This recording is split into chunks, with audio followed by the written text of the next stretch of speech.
السلام علیکم اسٹوڈینٹس.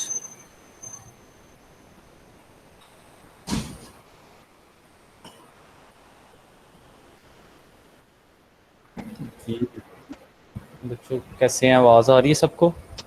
وعلیکم السلام سر. وعلیکم السلام سر. چلو جی، سب سے پہلے تو جمعہ مبارک صاحب بچوں کو. یس سر. جی اچھا، یس اٹینڈنس ٹھیک ہے آج بچوں کی کہ کم ہے کچھ؟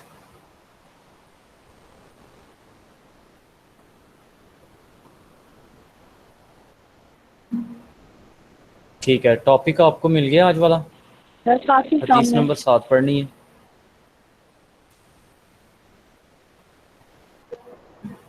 جی ٹھیک ہے، تو شروع کرتے ہیں. آج یس کی سر. آخری حدیث ہے ہماری یہ ٹاپک، اس کی یہ حدیث کا جو سیگمنٹ ہے اس کتاب کا 7 حدیث ہیں ٹوٹل. اس کے بعد میں آج آپ کو اسائنمنٹ بھی دے دیتا ہوں اس کی. ٹھیک ہے جی، نیکسٹ ویک سے جو ہمارا پہلا لیکچر ہوگا اس میں آپ لوگوں نے اپنی اسائنمنٹ ان 3 دنوں میں کمپلیٹ کرنی ہے، اور میں بس لیکچر والے دن اس کا فیڈ بیک لے کے وہ اسائنمنٹ کلیکٹ کر لوں گا آپ سے. اس کا میں ڈسکس کر لیتا ہوں سر کے ساتھ بھی کہ کیا کرائیٹیریا ہے، وہ کیسے آپ اپلوڈ کریں گے. ڈیجیٹل سسٹم کے بذریعہ ڈیجیٹل سسٹم اپلوڈ کریں گے یا آپ بائی ہینڈ آ کے اس کو جمع کروائیں گے. تو وہ جو بھی ہے پاسبلٹی وہ آپ کے ساتھ شیئر کر لی جائے گی. ٹھیک ہے، ادروائز میں آپ کو آج دے دیتا ہوں، اور 3 دن نیکسٹ جو آئیں گے ہمارے گیپ آئے گا اس میں آپ نے یہ اسائنمنٹ کو سالو کرنا ہے. حدیث کے اکارڈنگ ہوگی یہ. اور اس کی اسائنمنٹ کے بعد پھر میں آپ سے گرامر کی اسائنمنٹ آپ کو کروں گا، اور پھر اس کے بعد انشاءاللہ ہم آئیں گے پوئٹری کی طرف، جو ایک سٹوری ہے اور کچھ شاعری ہے اس کے اندر. ٹھیک ہے جی. سر اچانک آپ کس کی بتا رہے ہیں حدیث کی؟ مجھے نہیں سمجھ نہیں آئی آپ کی سوال کیا پوچھا. سر اسائنمنٹ کس چیز احادیث کیا بتا رہے ہیں؟ حدیث کی اسائنمنٹ دے رہے ہیں آپ؟ جی میں حدیث کی اسائنمنٹ دوں گا سب سے پہلے، جو آج مکمل ہو رہی ہیں ہماری 7 حدیث ہیں اس میں ٹوٹل. تو اس کے بعد جو نیکسٹ اسائنمنٹ ہوگی وہ گرامر کی دوں گا میں. ٹھیک ہے جی. اور حدیث کے بعد ہم جو دوسری چیز ساتھ شروع کریں گے پڑھنا وہ ہے پوئٹری، اور اس کے بعد کہانی. ٹھیک ہے، پھر یہ ہمارا جو ٹاپکس ہیں وہ مکمل ہو جائیں گے. باقی ہمارا رہے گا گرامر کا کام. تو ساتھ ساتھ ہم گرامر کا کام بھی مکمل کرتے جاتے ہیں، کیونکہ اس کو ٹائم ذرا اسٹارٹنگ میں زیادہ اس لیے لگ رہا ہے کہ بنیادی چیزیں آپ کو سمجھ نہیں پڑ رہی ہیں اس کی. ٹھیک ہے جی. جیسے یہ بیسکس آپ کو سمجھ آ جائیں گے پھر آگے ہماری اسپیڈ بڑھ جائے گی مزید، ہم اچھے سے چلیں گے. اور سب سے اہم بات ہے پریکٹس، جو آپ پڑھیں اس کی پریکٹس ضرور کریں گے جا کے.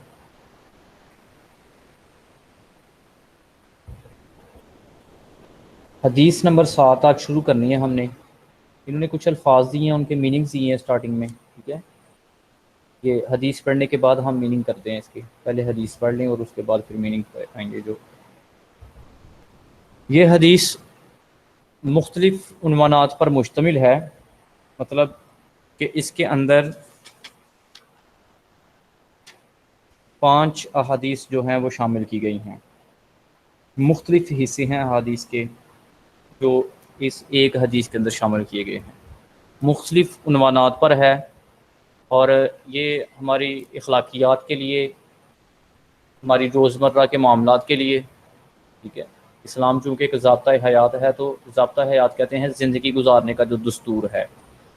تو جو زندگی کے لیے ضروریات ہیں وہ چیزیں ڈسکس کی گئیں، اور وہی احادیث کے حصے اس میں بیان کیے گئے. سب سے پہلا جو الف، جو پہلا اس کا پوائنٹ ہے، قال رسول اللہ صلی اللہ علیہ وسلم، فرمایا نبی صلی اللہ علیہ وسلم نے، اتق المحارم تکن عبد الناس، تو بچ حرام کاموں سے، تو ہو جائے گا سب لوگوں سے زیادہ عبادت گزار.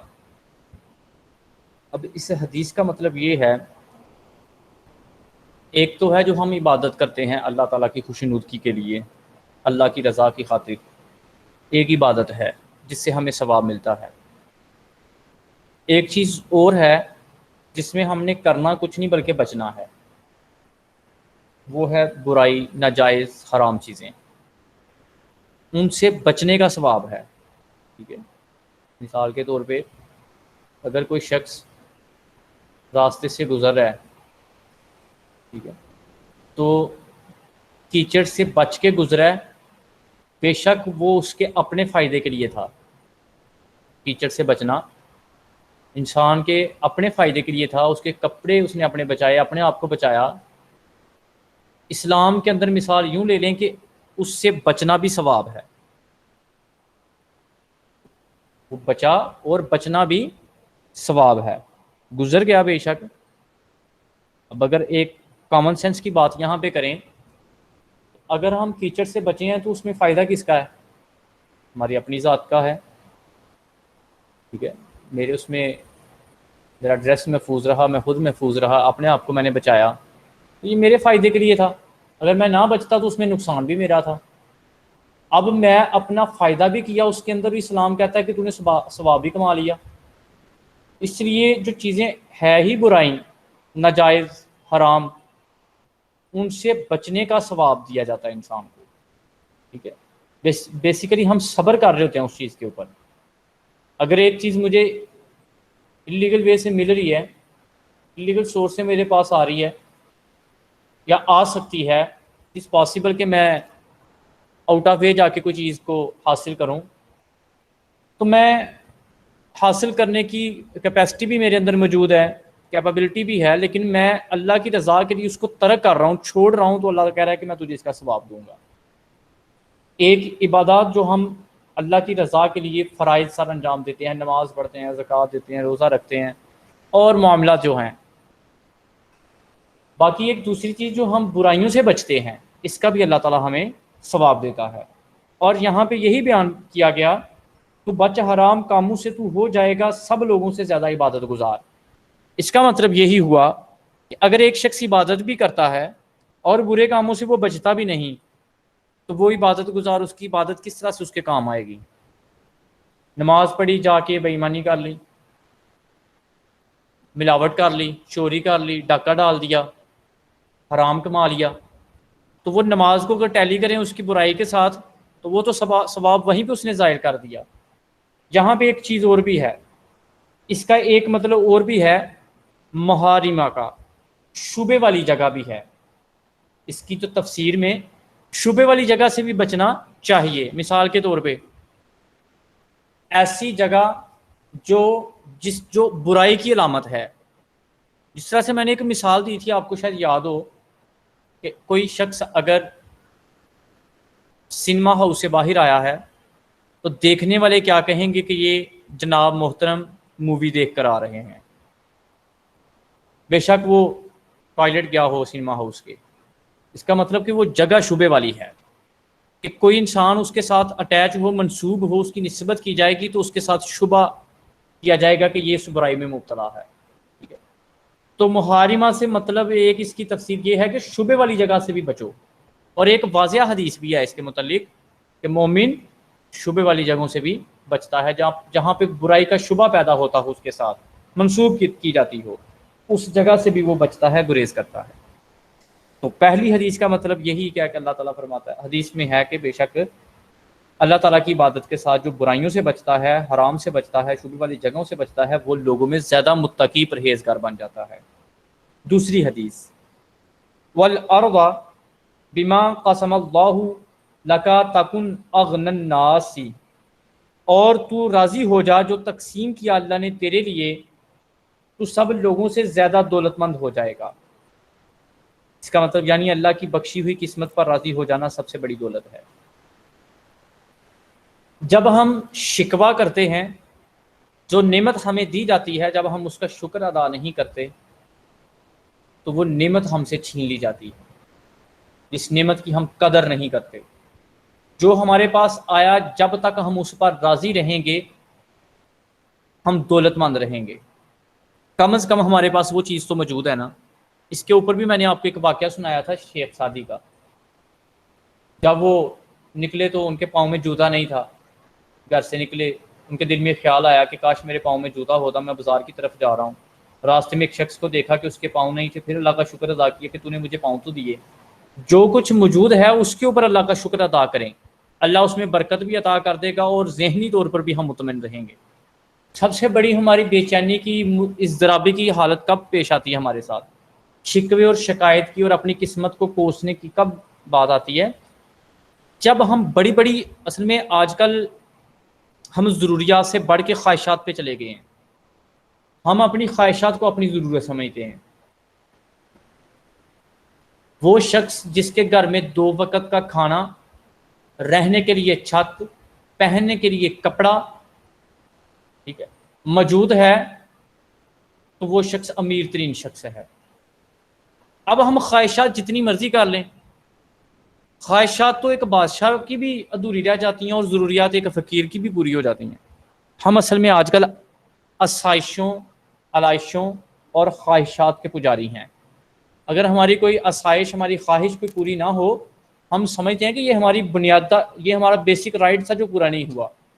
ہم اس کو اپنا بیسک رائٹ سمجھتے ہیں، ضرورت سمجھتے ہیں، بیسک نیڈ سمجھتے ہیں، جبکہ وہ نیڈ نہیں ہے.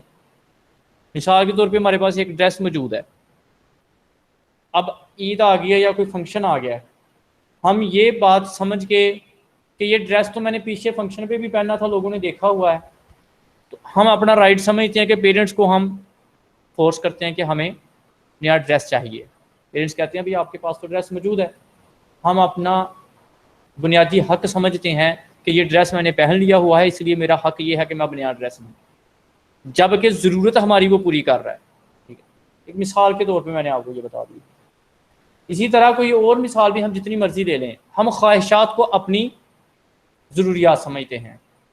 اگر ہم آج کے ایک عام انسان کی زندگی کا محاسبہ کریں اور اس کو ٹیلی کریں قدیم زمانے کے ساتھ، قدیم زمانے کے عام لوگوں کے ساتھ نہیں، بادشاہ کی زندگی کے ساتھ، تو آج میں سمجھتا ہوں کہ ایک عام انسان کو وہ سہولیات میسر ہیں جو کسی زمانے میں بادشاہ کو بھی نہیں ہوتی تھی.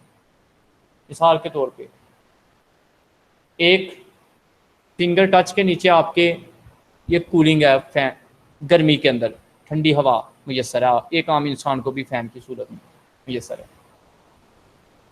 ہمارے گھروں کی چھتیں نہیں ٹپکتی. اب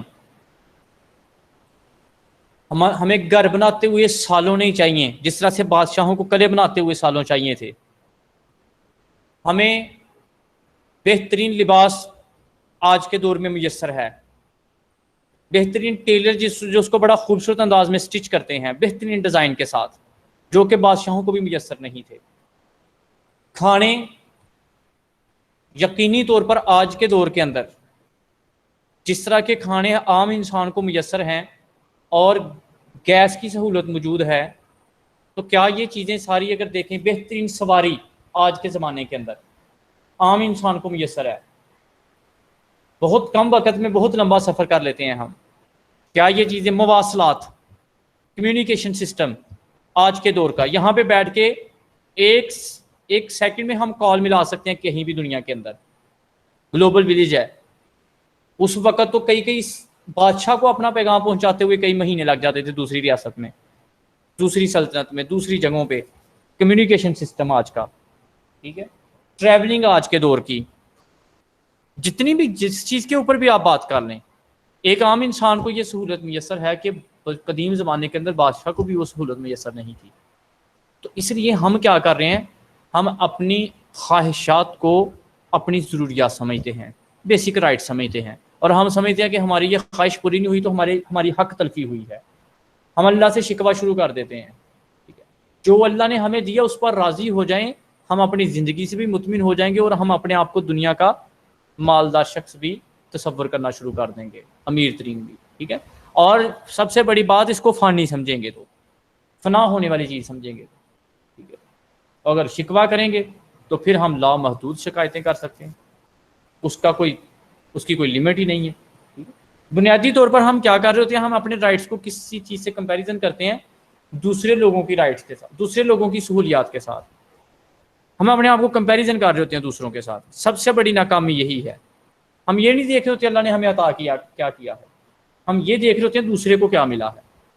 یہی سب سے بڑی ہماری ناکامی ہے. نفسیاتی طور پر اگر ہم اس چیز کا محاسبہ کریں تو جو چیز ہے اس کے اوپر فخر کریں، گرو کریں. جو آپ نے پہنا ہے کم از کم وہ آپ کا ہے، اور کسب حلال سے آپ نے وہ لیا ہے، وہ چیز لی ہے. اللہ کا شکر ادا کریں، اللہ مزید دے دے گا، جتنی اس کا شکر ادا کریں گے وہ مزید دیتا جائے گا، شکوہ کریں گے تو یقینی طور پر وہ نعمت سلب کر لی جاتی ہے۔ اسی طرح وَأَحْسِنْ إِلَىٰ جَارِكَ تَكُن مُؤْمِنًا، اور تو اچھا سلوک کر اپنے ہمسائے کے ساتھ، تو ہو جائے گا مومن۔ مومن کی پہچان کیا بتائی؟ ہمسائے کے ساتھ اچھا سلوک۔ ہم دوسروں کے ساتھ اچھا سلوک نہیں کرتے نا، ہم مسلمان کی تعریف پر پورا نہیں اترتے۔ اگر کسی شخص کو آپ نے دیکھنا ہو نا کہ یہ شخص دل کا کتنا اچھا ہے، تو اس شخص کی پرسنالٹی کو جج کرنے کے لیے دیکھیں کہ اس کا اپنے سے نچلے لوگوں کے ساتھ رویہ کیسا ہے، وہیں پہ ہمیں پتہ چل جائے گا کہ یہ شخص باطنی طور پر کیسا ہے۔ ٹھیک ہے، باطنی طور پر یہ غریب ہے کہ امیر ہے۔ غربت اور امیری کا جو تصور ہے، جو علامت ہے، وہ پیسہ نہیں ہے، وہ کسی کی سخاوت ہے، وہ کسی کی مدد کرنا ہے۔ وَأَمَّا بِنِعْمَةِ رَبِّكَ فَحَدِّثْ، بس جو تم کو نعمت دی جائے اس کے خوب چرچے کرو۔ چرچے کا مطلب یہ نہیں کہ سائن بورڈ لکھ دو، اپنی ایڈ چلوا دو، میرے پاس یہ مال و دولت ہے، چرچے شروع کر دو کہ فلاں بندے کے پاس یہ ہے۔ اس کا بہترین طریقہ یہ ہے کہ آپ دوسروں کو کہاں تک اس کا فائدہ پہنچا رہے ہیں، جو نعمت اللہ نے آپ کو عطا کی ہے۔ تو بنیادی طور پر ہمسائے کے ساتھ سلوک کا مطلب یہ ہے کہ سب سے قریب ترین لوگ ہمسائے ہیں ہمارے، رشتہ دار بھی بعد میں۔ کس طرح سے؟ رشتہ داروں سے ہم ڈیلی بیسس پہ ملاقات نہیں کرتے، لیکن ہمسائے کے ساتھ ہم نے بار بار دروازے سے نکلنا ہے، اس کا دروازہ سامنے ہے، گلی سے گزرنا ہے تو اس کا گھر سامنے ہے، جتنی دفعہ گھر میں آ جا رہے ہیں اس کا گھر ساتھ ہے۔ سب سے زیادہ بنیادی طور پر ہمارا تعلق ہمارے ہمسائے کے ساتھ ہے۔ کسی پہر کمی بیشی ہوئی، ہمیں ضرورت پڑ جائے کسی کی، تو سب سے پہلے ہمارے ہمسائے، ہمارے قریب کے لوگ ہمارے پاس آتے ہیں۔ رشتہ دار یا تعلق داریاں تو بعض کا مسئلہ ہے، وہ کہتے ہیں کہ دوست بدلے جا سکتے ہیں لیکن ہمسائے نیبرز کبھی نہیں بدلے جا سکتے۔ تو ہمسائے کے رائٹس اس لیے سب سے زیادہ بیان کی گئے ہیں کہ اس کی خبر کرو کہ وہ کن حالات میں ہے۔ ٹھیک ہے، خبر گیری کرو۔ اور آج کل تو ویسے بھی ایک بڑی ڈیفیکلٹ سچویشن ہے کرونا کی وجہ سے، ہم سب کو اپنے کانٹیکٹ میں جتنے بھی لوگ موجود ہیں ان کا خیال کرنا چاہیے، خاص طور پہ ہمارے نیبرز کا۔ جی، پوائنٹ نمبر 4، وَأَحِبَّ لِلنَّاسِ مَا تُحِبُّ لِنَفْسِكَ تَكُن مُسْلِمًا، اور تو پسند کر لوگوں کے لیے وہی جو تو پسند کرتا ہے اپنے لیے، تو ہو جائے گا مسلمان۔ اب مسلمان کی مختلف طریقات کے اندر یہ چیزیں موجود ہیں۔ نبی صلی اللہ علیہ وسلم نے فرمایا کہ مومن مسلمان وہ ہے جو دوسروں کے لیے بھی وہی پسند کرے جو اپنے لیے پسند کرتا ہے۔ اس کی مثال بھی میں نے آپ کو دے دی تھی ایک پریویس لیکچر کے اندر، بڑی وضاحت کی تھی اس کی بھی میں نے۔ ہم دوسروں کے لیے یقینی طور پر وہ پسند کرتے ہیں جن کو ہم اپنی طرف سے ریفیوز کر چکے ہوتے ہیں، ویسٹ کر چکے ہوتے ہیں کسی چیز کو۔ ٹھیک ہے، ناقابل استعمال رہ جاتی ہے جو ہمارے پاس، ہم وہ پسند کرتے ہیں لوگوں کے لیے۔ ٹھیک ہے، پھر ہم ایکسیپشنلٹی بڑی اپنے لیے پسند کرتے ہیں کہ بھئی میں منفرد نظر آؤں، غیر معمولی نظر آؤں دوسروں سے۔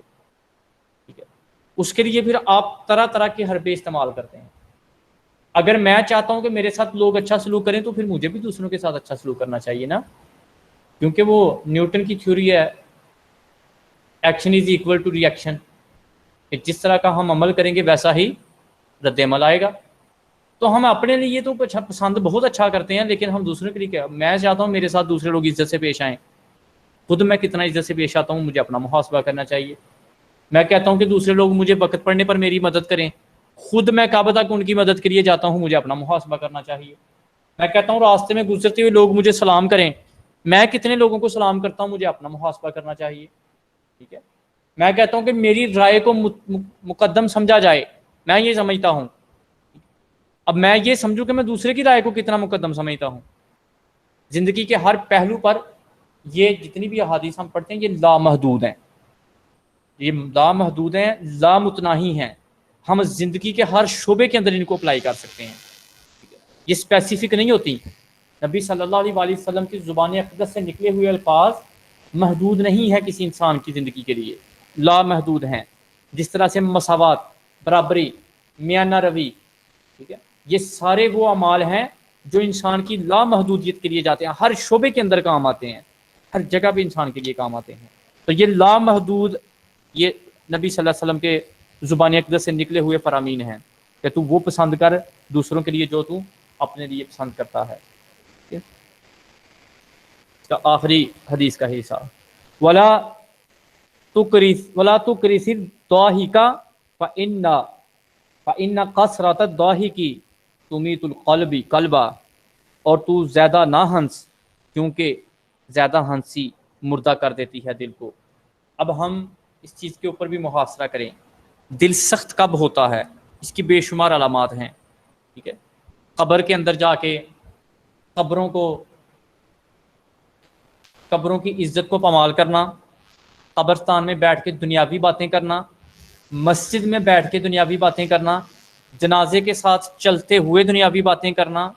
ٹھیک ہے، قرآن اذان کے وقت مصروف العمل رہنا، یہ ہمارے دل کو سخت کرتی ہیں یہ چیزیں. ٹھیک ہے، یہ ہمارے دل کو چیزیں سخت کرتی ہیں دوسروں کے معاملات میں. تو ان میں سے ایک علامت یہ ہے کہ جب ہم زور زور سے ہنستے ہیں بڑے کہکوں کے ساتھ، ٹھیک ہے، دانستہ طور پر جان بوجھ کر، کہکا شیطان کی طرف سے، مسکراہٹ اللہ کی طرف سے. حدیث کا مفہوم بھی ہے. تو جب ہم مسکرائیں تو مسکراہنا سنت ہے اور اللہ کی طرف سے مسکرایا جاتا ہے. جب ہم کہکا لگاتے ہیں تو اس میں شیطانی عمل داخل ہوتا ہے، من داہی کا دوہی کا. اور خاص طور پر جب ہم دوسروں پر ہنستے ہیں، ٹھیک ہے، من داہا کا دوہی کا، جو ہنستا ہے اس پر ہنسا جاتا ہے. تو اس لیے ضرورت سے زیادہ آواز نکالنا ہنستے ہوئے بڑے کہکے کے ساتھ، یہ بھی انسان کے دل کو مردہ کرتا ہے. مردے دو قسم کے ہیں نا، ایک وہ جن کے دل سے جن کے جسم سے روح نکل جائے، اور دوسرے وہ جن کا ضمیر مر جائے.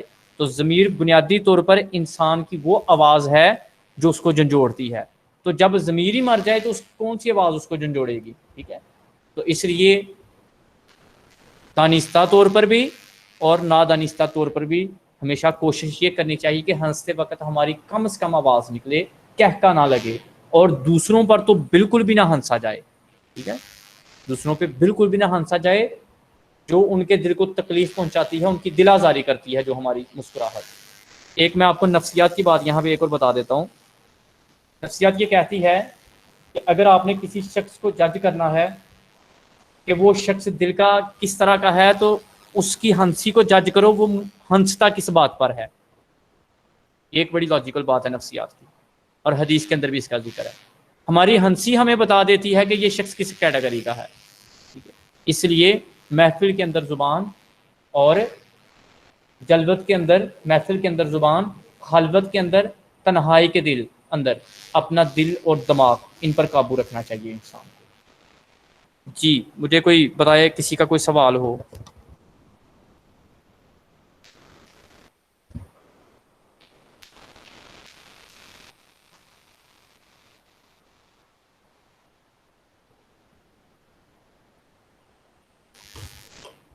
بچوں جاگ رہے ہیں؟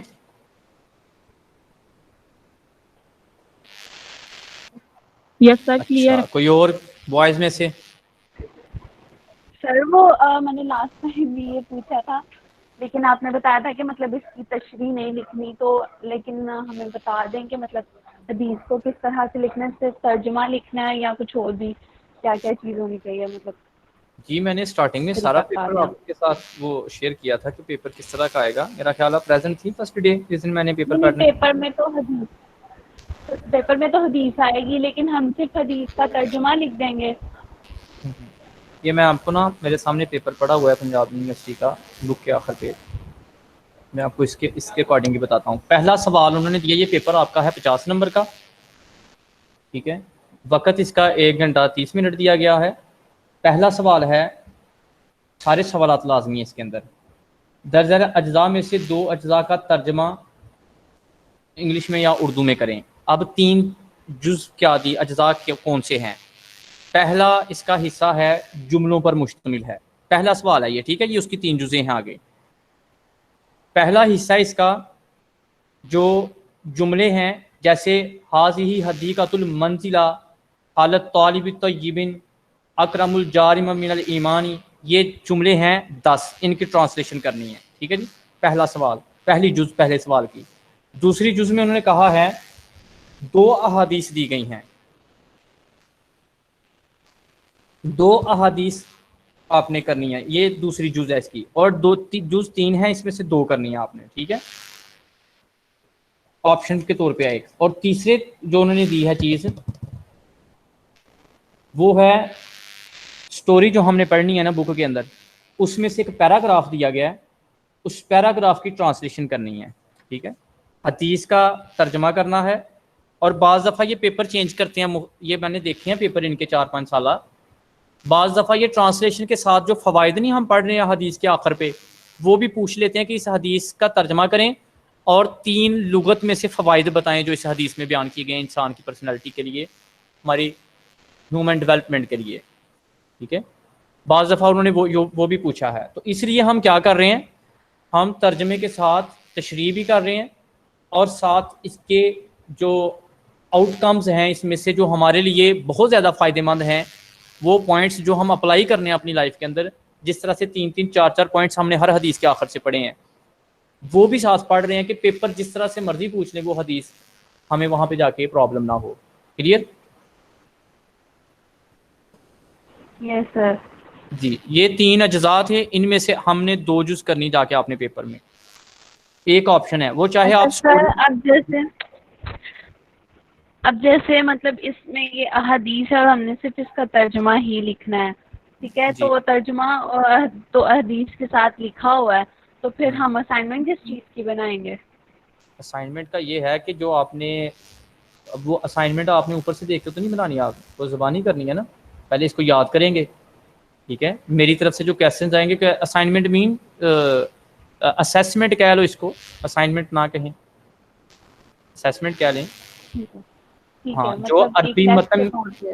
جی عربی متن کے اندر میں اس طرح سے آپ کو کویسچنز دوں گا، ایک حدیث لکھی ہوگی، ساتھ نیچے اس کے میں نے کچھ میننگز پوچھے ہوں گے آپ سے اس حدیث کے، ضروری نہیں کہ پیپر کے اندر یہ چیز آئے، پیپر کے اندر تو میننگز آئے رہے ہیں نا، الگ سوال سے آ رہے ہیں، ٹھیک ہے، الگ ٹھیک ہے، سوال ہے اس کا میننگز کا، فلنگ دا ٹھیک ہے، بلینکس ہے پیپر کے اندر بعض دفعہ آ جاتے ہیں، ٹھیک ہے، ضمیر کے بارے میں آ ٹھیک جاتا ہے، تو میں اس میں آپ سے اسیسمنٹ کے اندر حدیث لکھوں گا، اس کی ٹرانسلیشن پوچھوں گا، کچھ ورڈز دوں گا میں اس حدیث کے جو یا اس کے اندر لکھے ہوئے ہیں ان کے میننگز پوچھوں گا، اور آخر پہ میں حدیث کے وہ پوچھوں گا کہ اس میں سے وہ 3 یا 4 پوائنٹس لغت میں سے نکال کے نیچے لکھیں جو اس کی آؤٹ کمز ہیں جن کو ہم نے اپلائی کرنا ہے اپنی لائف کے اندر، جو ہمارے لیے بہت زیادہ فائدہ مند چیزیں ہیں۔ اس طرح کی اسیسمنٹ آپ سے لی جائے گی۔ یس سر، سمجھ آ گئی۔ جی، یہ بیسیکلی یہ کویسچن تھا، کچھ سوالات دیے گئے ہیں اس کے اندر، تراکیب والا جو کویسچن ہے اس کو ہم نے یقینی طور پہ آخر پہ جا کے کرنا ہے گرامر مکمل ہونے کے بعد۔ اغنا زیادہ دولت مند، قسما اس نے تقسیم کیا، اتقی تو بچ، تو ڈر، عبادہ زیادہ عبادت گزار، احبا تو پسند کر، یہ میننگ سے جن کے یہاں پہ یہ الفاظ سے جن کے میننگز لکھے ہوئے ہیں۔ ثلاث فوائد من الحدیثی، اس حدیث کے 3 فوائد بیان کریں۔ سب سے پہلے من یتقل محارمہ یقن عبد الناسی، پہلی جو ہم نے حدیث پڑھی تھی، محارم سے مراد شوبے والی چیزیں بھی میں نے آپ کو بتایا تھا، ٹھیک ہے، ایک تو حرام کردہ چیزیں ہیں، ایک شوبے والی چیزیں، محارم سے دونوں مراد ہیں۔ تو پہلی یہ حدیث پوچھی گئی ہے کہ بے شک تو محارم سے بچ، تو بن جائے گا لوگوں میں سب سے زیادہ عبادت گزار، ٹھیک ہے، یہ بے شک آپ لکھ لیں ساتھ ساتھ۔ سر جیسے مکروہ چیزیں بھی کہہ لیں اس کو، اور شبہ مکروہ چیزیں تو وہ ہیں جن سے کراہت پیدا ہوتی ہے، لیکن میں نہیں، شبہ مکروہ وہ والی چیزیں، بھی صبح میں آتی ہے نا کہ مطلب کچھ کنفرم نہیں ہوتا اس میں۔ مکروہ 2 قسم کا ہوتا ہے، ایک مکروہ تحریمی ہوتا ہے، ایک مکروہ تنزیہی ہوتا ہے، ٹھیک ہے۔ مکروہ تحریمی کیا ہے؟ جس کو چھوڑنے کا یا جس کو کرنے کا گناہ ہے، ٹھیک ہے، مکروہ تحریمی، اگر وہ عمل کریں گے تو وہ گناہ ہے۔ مکروہ تنزیہی اس کو کہتے ہیں کہ وہ گناہ کے قریب ہے لیکن وہ گناہ نہیں ہے، کراہت ہے اس کے اندر، ٹھیک ہے، جن چیزوں سے ہمیں کراہت پیدا ہوتی ہے وہ مکروہ تنزیہی کہلاتی ہیں، جائز ہوتی ہیں لیکن کراہت کی وجہ سے کم لوگ اس کو کھاتے ہیں یا استعمال کرتے ہیں۔ تو لیکن یہاں پہ میں بات کر رہا ہوں شبے والی جگہ سے، جہاں سے کسی چیز کا شبہ پیدا ہوتا ہو، ٹھیک ہے، احتمال پیدا ہونا کسی چیز کا، کہتے ہیں نا کہ احتمال ہے مجھے کہ یہ کام ایسے ہے، جیسے میں کہتا ہوں کہ مجھے احتمال ہے کہ یہاں پہ یہ جوئے کا اڈا ہے. میں نے کبھی اندر جا کے نہیں دیکھا وہاں پہ کیا ہوتا ہے, لیکن وہاں سے جو لوگ نکلتے ہیں نا, نشائی ٹائپ یا جواری ٹائپ, تو میں ان لوگوں کو دیکھتا ہوں, یہ لوگ ڈیلی بیسس پہ اس بلڈنگ کے اندر جاتے ہیں. مجھے شبہ ہے کہ اس کے اندر جوا کھیلا جاتا ہے اس بلڈنگ کے اندر, تو اس کو کہتے ہیں شبے والی جگہ, کنفرمیشن کے علاوہ. تو مسلمان کو کہا گیا کہ آپ ان شبے والی جگہوں سے بھی بچیں. ٹھیک ہے. المؤمن یحسن الی جارہ, کامل مومن وہ ہے جو پڑوسی کے ساتھ احسان کرتا ہے. ٹھیک ہے. دوسرا اس کا فائدہ اس حدیث کے اندر جو ہمیں اپلائی کرنا ہے کہ مومن اس وقت تک ہیں ہم جب ہم اپنے پڑوسی کا احترام کریں گے, احسان کریں گے اس کے ساتھ. المسلم یحب, مسلمان وہ ہے للناس, وہ پسند کرتا ہے لوگوں کے لیے, ما یحب لنفسہ, جو وہ پسند کرتا ہے اپنے لیے. ٹھیک ہے. وہ دوسرے مسلمان بھائیوں کے لیے بھی وہی پسند کرتا ہے. یہ اس حدیث کا تیسرا پوائنٹ ہے عربک کے اندر, جس کو ہم نے اپلائی کرنا ہے اپنی زندگی کے اندر, جو ہمارے لیے انتہائی ضروری ہے ہماری زندگی کے لیے. یہ تھی آج کی حدیث, اس کے پوائنٹس, اس کے الفاظ کے میننگز اور فوائد اس کے. اگر کسی نے کوئی سوال کرنا ہے اس کے اکارڈنگ تو مجھے بتا دیں, میں آپ کو کلیئر کر دوں. پھر گرامر کی طرف آ رہا ہوں میں ابھی.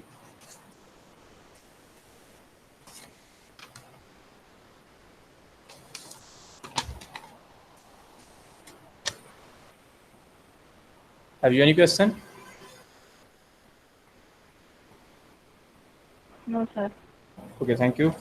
آتے ہیں ہم اب گرامر کے اوپر, اور پیج نمبر 23 پہ آ جائیں. اس کے دوسرا سوال تھا جہاں پہ میں نے کل چھوڑا تھا, درج ذیل جملوں میں سوالات میں مرکب اضافی کے کلمات کو استعمال کیا گیا جہاں پہ. اچھا, مجھے یہ بتائیں کوئی ایسا اسٹوڈنٹ جس کو کنفیوژن ہے ابھی بھی مرکب اضافی کو سمجھنے میں, وہ مجھے بتائیں ذرا. کہ گھر جا کے, جس نے گھر تو آپ پہلے بیٹھے ہوئے ہیں ویسے, لیکچر کے بعد اسٹڈی ٹائم میں جب آپ نے اس کی پریکٹس کی جا کے گرامر کی, تو آپ کو پرابلم آیا اس کو سمجھنے میں.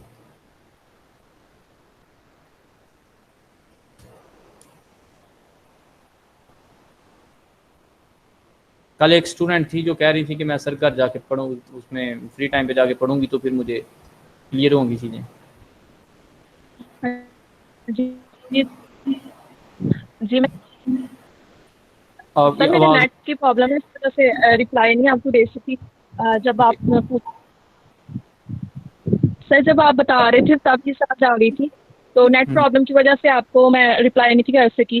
تو گھر جا کے پڑھا تھا تو ٹھیک, یعنی کہ گھر میں پڑھا تھا تو ٹھیک سمجھ آ گئی تھی سر. جی ٹھیک ہے. آج میں کچھ جنرل چیزیں آپ کے ساتھ ڈسکس کرنے جا رہا ہوں. ایک سوال پوچھا تھا کل کسی اسٹوڈنٹ نے, وہ مجھے کائنڈلی بتا دے بوائز میں سے, ضمیر متصل کا اور منفصل کے بارے میں, اس کی اٹیچمنٹس کے بارے میں. کون سا اسٹوڈنٹ تھا؟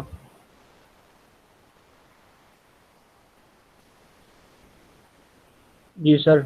جی زبیر. اچھا, آج میں کچھ اس کے گرامر کے وہ چیزیں اضافی جو کہ کافی ڈیٹیل میں ہیں اور ریلیٹڈ ہیں آپ کے اس ٹاپک کے ساتھ, وہ آپ کے ساتھ بیان کرنے ڈسکس کرنے جا رہا ہوں. اور جس میں آپ کے سوال کو بھی میں نے کچھ حصہ اس کا آج, ٹھیک ہے, ضمیر منفصل کو میں نے نہیں چھیڑا کیونکہ وہ آگے جا کے جب ہم ضمیر منفصل پڑھیں گے تو وہ بتائیں گے. جو ضمیر متصل کے ساتھ وابستہ تھا آپ کا سوال, اس کا میں نے سارا جواب جو ہے نا وہ آج اس کے اندر جنرل جو چیزیں آپ کی ڈسکس کرنی ہے اس کے ساتھ میں نے ڈسکرائب کرنا ہے. ٹھیک ہے جی.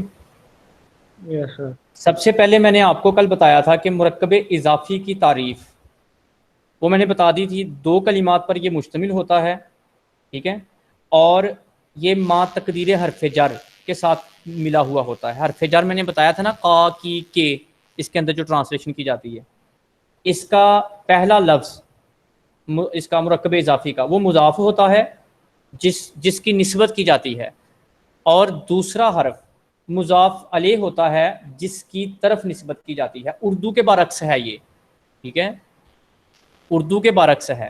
اردو میں کیا ہوتا ہے, احمد کی کتاب, ٹھیک ہے, لیکن عربی کے اندر پہلے کتاب آئے گا پھر احمد آئے گا, ٹھیک ہے. عربی کا سسٹم الٹ ہے تھوڑا سا, اس کے جملے دوسری. اسی طرح جب ہم مرکب توصیفی پڑھیں گے نا جا کے آگے, اس میں بھی ہم دیکھیں گے کہ مرکب توصیفی ہوتا ہے وہ بھی 2 الفاظ کے اوپر, 2 یا 2 سے زیادہ الفاظ پر مشتمل ہوتا ہے.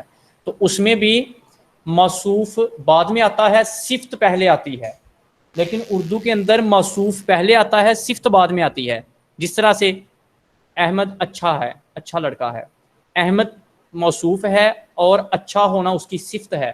اردو کے اندر موصوف پہلے آ رہا ہے، صفت بعد میں آ رہی ہے. اسی طرح مضاف اور مضاف علیہ، اردو کے اندر مضاف علیہ پہلے آتا ہے اور مضاف بعد میں آتا ہے، لیکن گرامر کے اندر مضاف علیہ جو ہے وہ بعد میں آ رہا ہے اور مضاف پہلے آ رہا ہے. اسی طرح موصوف بعد میں آ رہا ہے اور صفت پہلے آ رہی ہے. یہ عربی کا اصول ہے. ٹھیک ہے، یہ بھی ایک ساتھ میں نے آپ کو بتا دیا. مضاف اور مضاف علیہ، اس کے پہلے لفظ اس کا مضاف ہوتا ہے جس کی نسبت کی جاتی ہے، اور دوسرا مضاف علیہ ہوتا ہے جس کی طرف نسبت کی جاتی ہے. اور ترجمے کے ساتھ میں نے کل آپ کو بتا دیا تھا کہ کا آتا ہے. ٹھیک ہے، اور اس کا آخر ہمیشہ مجرور مکسور ہوتا ہے، زیر ہوتی ہے اس کے آخر پہ. ٹھیک ہے، اب یہاں پہ آج جو ہم پڑھنے جا رہے ہیں نا آگے، اس کے اندر کچھ ایسے ترجمے ٹرانسلیشن آئے گی جس میں حرف جر کا، کی اور کے ساتھ نہیں آئے گا ترجمہ، لیکن ہوگا وہ مضاف اور مضاف علیہ. ٹھیک ہے، اس کی ایکسپلینیشن کیا ہے؟ اس کے آخر پہ آئے گی ایک یا. میں نے پڑھایا تھا پیچھے یا نسبتی، پاکستانی، ہندوستانی، مثال دی تھی نا ایک دن میں نے کہا تھا یا نسبتی کے چیپٹر میں جا کے یہ پڑھاؤں گا مزید ڈیٹیل کے ساتھ. آج اس کا رول آ گیا اس کے اندر. جس طرح سے یہاں پہ مثال آ گئی، اب من ہاذا، یہ کون ہے؟ ہاذا طالبن، یہ طالب علم ہے. اگلا سوال ہے مسم الطالبی، طالب علم کا نام کیا ہے؟ اب اس کے اندر نام پوچھا گیا، اس کے اندر تو کا ذکر ہے.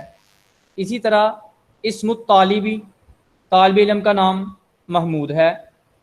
اب کچھ مثالیں آئیں گی جس کے اندر ملکیت آئے گی، ملکیت کسی چیز کی.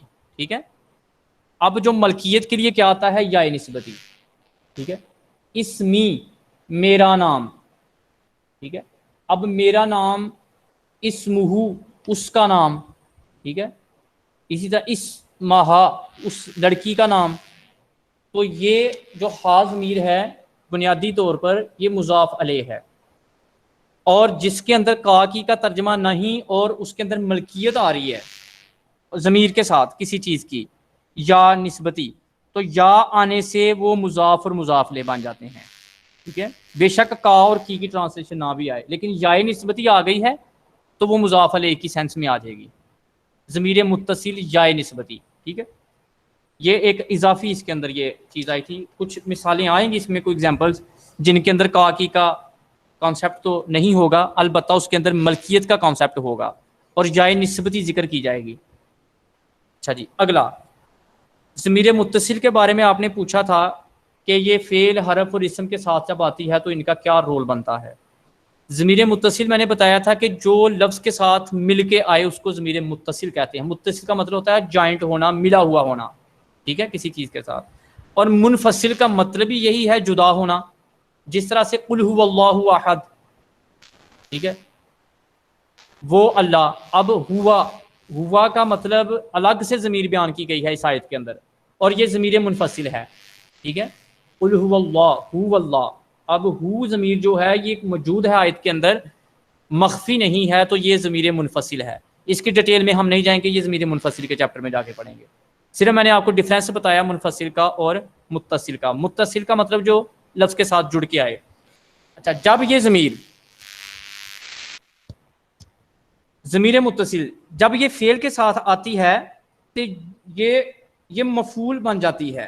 ٹھیک ہے، فعل کے ساتھ آتی ہے. جیسے ضربہ، ضربہ کا مطلب ہے مارا کسی شخص نے. کس کو؟ ہو ضمیر آ گئی، ضربہ، اس شخص کو. اب اس شخص کو جب آ گیا تو ہو ضمیر مفعول ہے، آبجیکٹو ہے اس کے اندر، جس کو مارا جا رہا ہے. ٹھیک ہے، جس طرح سے میں انگلش میں کہتا ہوں کہ احمد بیٹ ٹو ہم، احمد نے اس کو مارا. تو اب جس کو مارا ہے وہ ہم، جو اس کے اندر ضمیر ہے، انگلش کے اندر بھی اس کو ضمیر کہتے ہیں، پروناؤن کہتے ہیں. ناؤن کی جگہ پہ جو ہم استعمال ہوا. اسی طرح ضربوہ کے اندر ہو استعمال ہوا. تو ہو ضمیر ایک فعل کے ساتھ جڑی ہے، مارنا، ٹھیک ہے، بیٹ یا پنش، سزا دینا، ٹھیک ہے، کچھ بھی اس کو کہہ سکتے ہیں ہم. تو مارنا ورب ہے، مارنے والا اس کے اندر موجود ہے، تو جس کو مارا جا رہا ہے وہ ضمیر ہے. تو ضمیر فعل کے ساتھ آئی تو کیا بن گئی؟ آبجیکٹ بن گئی، مفعول بطور مفعول آ گئی، جس کے اوپر کام واقعہ ہوا ہے، ٹھیک ہے جی، اس کو مارا گیا ہے. تو جب یہ فعل کے ساتھ آتی ہے تو یہ مفعول بن جاتی ہے. اسی طرح ضمیر متصل جب یہ حرف کے ساتھ آتی ہے تو مجرور بن جاتی ہے. جیسے لفظ لاہو، لا حرف جر ہے اور ہو ضمیر مجرور ہے، ٹھیک ہے، تو یہ مجرور کے طور پر آتی ہے گرامر کی ترکیب کے اندر. آگے جی، ضمیر متصل جب اسم کے ساتھ آتی ہے تو بطور مضاف علیہ استعمال ہوتی ہے، جس طرح سے ہم نے ابھی مثالوں میں پڑھا، کتاب ہو، اس کی کتاب. اب کتاب لفظ جو ہے یہ مضاف ہے اور ہو ضمیر اس کے اندر مضاف علیہ ہے، اسم کے ساتھ جڑ کے آئی تو یہ مضاف علیہ بن گئی، اور یہ استعمال اس کا مرکب اضافی کے اندر ہے. اب یہ مرکب اضافی بن گیا، کتاب ہو یہ مرکب اضافی ہے، اس کی کتاب، ٹھیک ہے، کتاب مضاف ہے اور ہو ضمیر مضاف علیہ اور یہ مرکب اضافی ہے. جب یہ اسم کے ساتھ مل کے آتی ہے تو یہ مضاف علیہ کے طور پر آتی ہے، ٹھیک ہے. کتابھا اگر کہیں گے اس لڑکی کی کتاب تو پھر بھی یہ مضاف علیہ ہے اور مرکب اضافی ہے. جی کسی کا کوئی سوال؟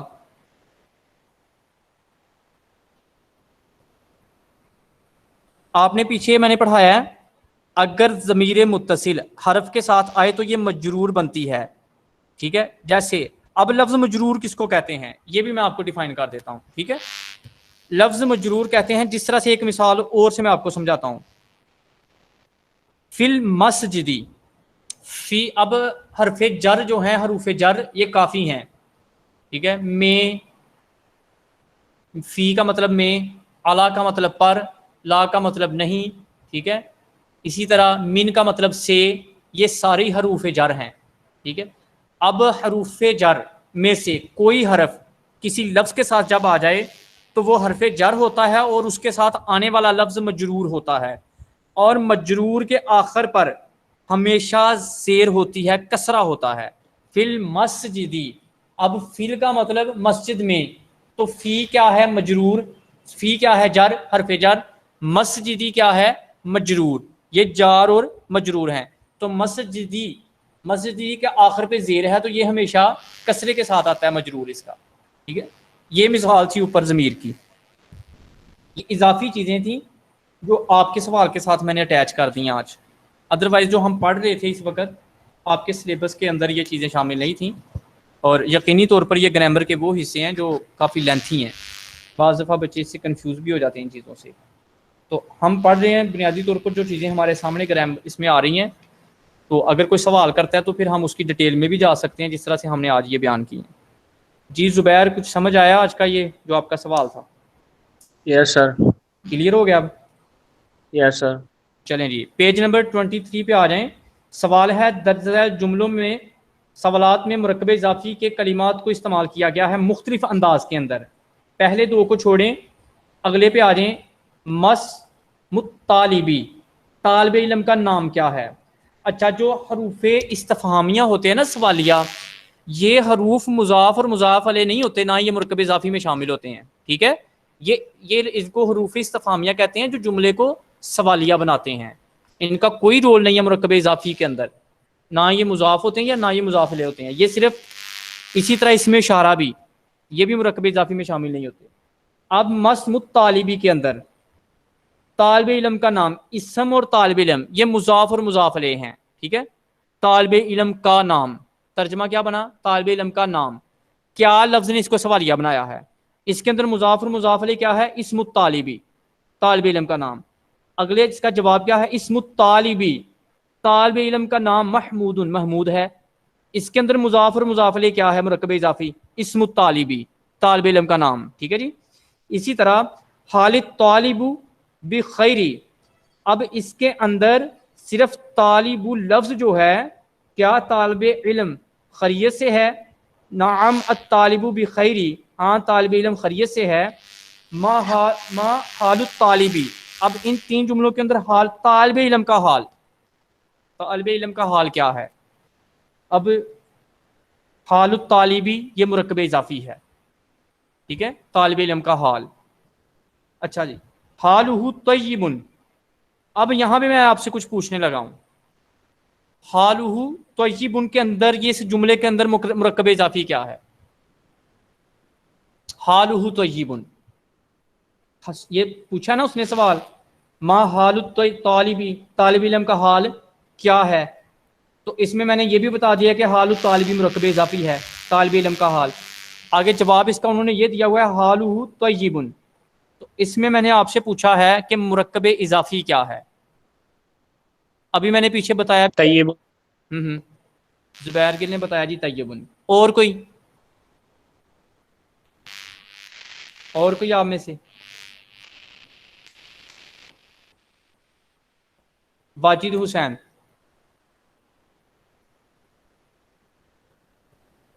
واجد پریزنٹ ہے؟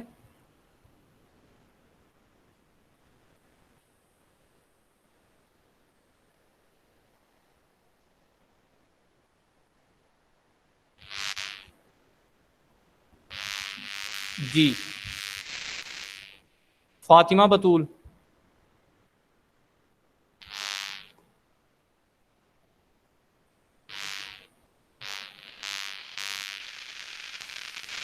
کومل حسین.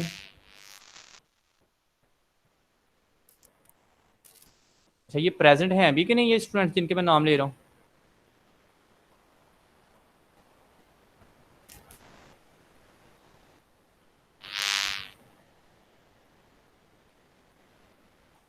فیضا رباب. پریزنس تو شو کریں نا اپنی.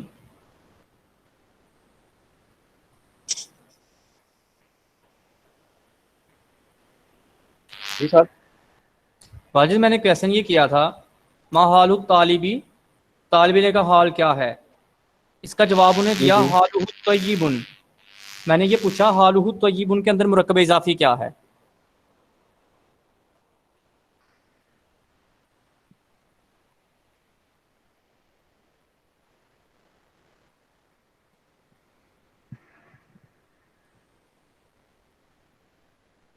اچھا لسن، ایک نا میں سوال پوچھنے لگا ہوں آپ سے، چند سیکنڈ میں آپ نے اس کا جواب دینا ہے، ویسے جنرل نالج کے طور پہ.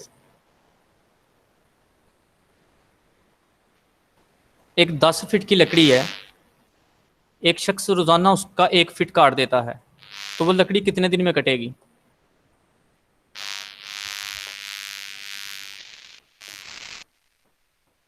دس دن میں سر.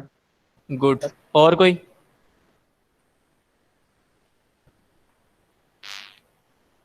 ٹین سیکنڈ ہوتے ہیں آپ کے پاس ایسے جواب کے لیے. اس کے علاوہ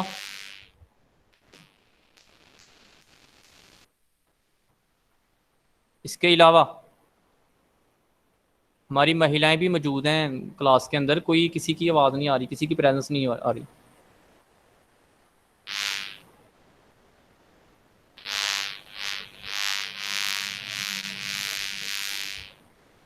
صحیح غلط جواب کچھ تو بتائیں نا. سر آئی تھنک 10 دن میں ہی. جی آئی تھنک 10 دن میں. اور اس کے علاوہ جہاں پہ جواب درست ہوگا میں وہیں پہ سٹاپ کر دوں گا.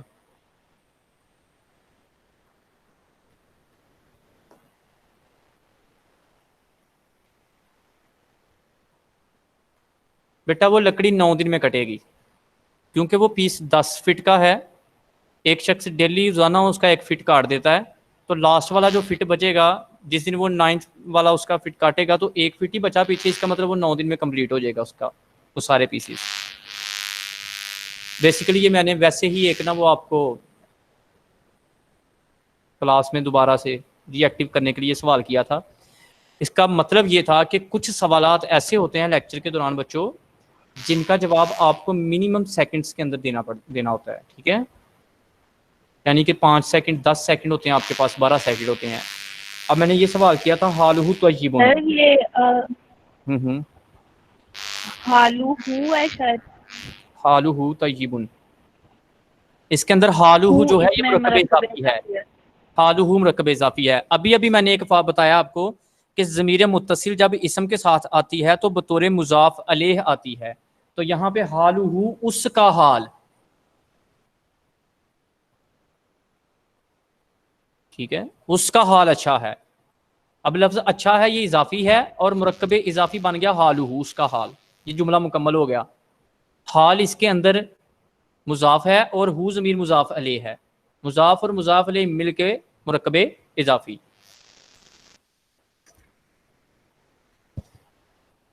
اچھا، اب آپ نے کرنا یہ ہے، یہ ساری مشق اس کی، اس سوال کی، اس کے اندر کچھ مضاف اور مضاف علیہ ہیں جو مرکب اضافی ہیں، ان کو آپ نے انڈر لائن کرنا ہے جا کے آج مشق کر کے نا اس کی. اور کل میں دوبارہ آپ سے اس سوال میں سے پوچھوں گا کہ اس میں مرکب اضافی کون سا ہے اس جملے جواب کے اندر. ٹھیک ہے. اب اگر میں نے ایک آپ کو فارمولا بتایا تھا کہ کچھ الفاظ ایسے ہیں مرکب اضافی ایسے ہوں گے جن کے ترجمے کے اندر کا، کی اور کے کا معنی حرف جر نہیں ہوگا بلکہ اس کے اندر ملکیت آئے گی، اور وہ ملکیت ظاہر ہوگی یائے نسبت کی وجہ سے، تو وہ مضاف اور مضاف علیہ مل کے مرکب اضافی بنیں گے. وہ میں مشق ابھی کروانے لگا ہوں آپ کو. پیج نمبر 24 کے اوپر ایک سوال ہے، درج ذیل جملوں میں سوالات میں مرکب اضافی کے کلمات کو استعمال کیا گیا ہے، فائنڈ کریں. ٹھیک ہے، ان کو ڈھونڈنا ہے. من ہاذا، یہ کون ہے؟ ہاذا استاذی، یہ میرا استاد ہے. اب لفظ جو استاذی ہے یہ مرکب اضافی ہے اور ہاذا اس میں اشارہ ہے. مرکب اضافی کیا ہے اس کے اندر؟ یا نسبت آ گئی ہے ملکیت کی، میرا استاد. ٹھیک ہے، مائی ٹیچر. تو جب ملکیت آئے گی تو ملکیت ظاہر کی جاتی ہے یا سے، یا نسبتی سے. ٹھیک ہے، میرا پاکستان، آئی ایم پاکستانی. ٹھیک ہے، میں پاکستانی ہوں. تو پاکستانی اس کا مطلب پاکستان میری ملکیت ہے، میرا ملک ہے. تو یا نسبت کی وجہ سے کیا ہے؟ ملکیت ظاہر ہو رہی ہے. کا اور کی کا ترجمہ نہیں. یہ میرا استاد ہے، اس کے اندر کا، کی اور کے کا ترجمہ نہیں آیا، لیکن یہ مرکب اضافی ہے. استاد، ٹھیک ہے، وہ مضاف ہے اور یا ضمیر اس کے اندر مضاف علیہ ہے، میرے لیے جو استعمال کی گئی ہے ملکیت کے لیے. مضاف اور مضاف علیہ مل کے مرکب اضافی.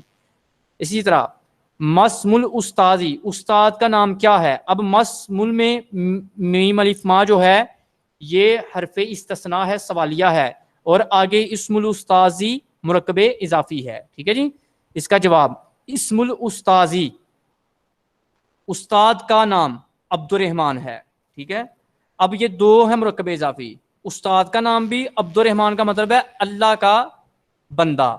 عبد الرحمن الگ سے مرکب اضافی ہے اور اسم الاستاذی الگ سے مرکب اضافی ہے. دونوں کے آخر پہ دیکھیں، استاذی کے آخر پہ زال کے نیچے زیر ہے اور رحمان کے نیچے نون کے نیچے زیر ہے. تو یہ اس کی علامت ہے مرکب اضافی کی کہ اس کا مضاف علیہ کے ہم نیچے ہمیشہ زیر ہوتی ہے. اسی طرح من ذالی کا، وہ کون ہے؟ ذالی کا ولد الاستاذی، وہ استاد کا بیٹا ہے. ٹھیک ہے. اب ذالی کا اس میں اشارہ اور ولد الاستاذی یہ مرکب اضافی استاد کا بیٹا. مسم الوالدی، بیٹے کا نام کیا ہے؟ میم جو ہے یہ حرف استثناء ہے، سوالیہ ہے، اور اسم الوالدہ یہ مرکب اضافی ہے، نام اس لڑکے کا. اسم الوالدی کا مطلب ہے اس کا نام. عبداللہ، عبداللہ بھی مرکب اضافی ہے اور اسم الوالدی بھی مرکب اضافی ہے. یہ دو الگ مرکب اضافی ہیں دو جملوں پہ. پہلے کا ترجمہ ہے اس کا نام یعنی، اور دوسرے کا ہے اللہ کا بندہ. دونوں کی مرکب اضافی کی علامتیں مکمل ہیں. جی کسی کا کوئی سوال ہو اس مشق کے اندر؟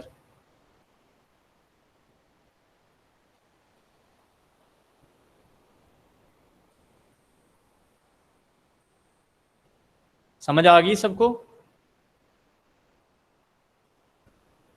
یس سر. ٹھیک ہے. اس کے آگے ہے پیج نمبر 25 اور کچھ حصہ اس کا 25 تک، کچھ حصہ اس کا 26 پہ بھی ہے. میں آپ کو یہ سارا کام تو نہیں دیتا. 26 کا ہے ما اور حل کا استعمال جو آپ پہلے ہی پڑھ چکے ہیں. یہاں تک آپ نے آج کی مشق کو جا کے کرنا ہے، اور اس کے اندر 2 سے 4 الفاظ ایسے ہیں جو کنفیوژن پیدا کرتے ہیں. وہ میں نے اسپیسیفک آپ سے کل پوچھنے ہیں کل والے لیکچر میں کہ اچھا اس کے نیچے علامت اس کی یہ نہیں پائی جا رہی تو اس کا یہ مرکب اضافی ہے کہ نہیں ہے. ٹھیک ہے, غور سے پڑھیے گا بڑی احتیاط کے ساتھ اس مشق کو, انڈر لائن کیجیے گا پینسل کے ساتھ مرکب اضافی جو ہیں اس کے اندر. تو اس میں کچھ ایسے جملے بھی آئیں گے جو ایکسیپشنل ہیں لیکن ہیں وہ مرکب اضافی, لیکن علامت کی اس کے اندر کچھ تھوڑی سی کمی پیشی ہے. ٹھیک ہے, اس کے اندر فارمولا کون سا لگا وہ میں نے پیچھے ایک پریویس لیکچر میں آپ کو بتایا تھا, وہ بھی ریوائز ہوگا اس میں.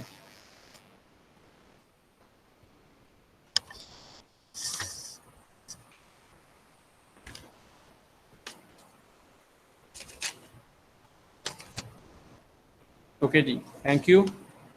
نیکسٹ لیکچر میں انشاءاللہ ملاقات ہوگی.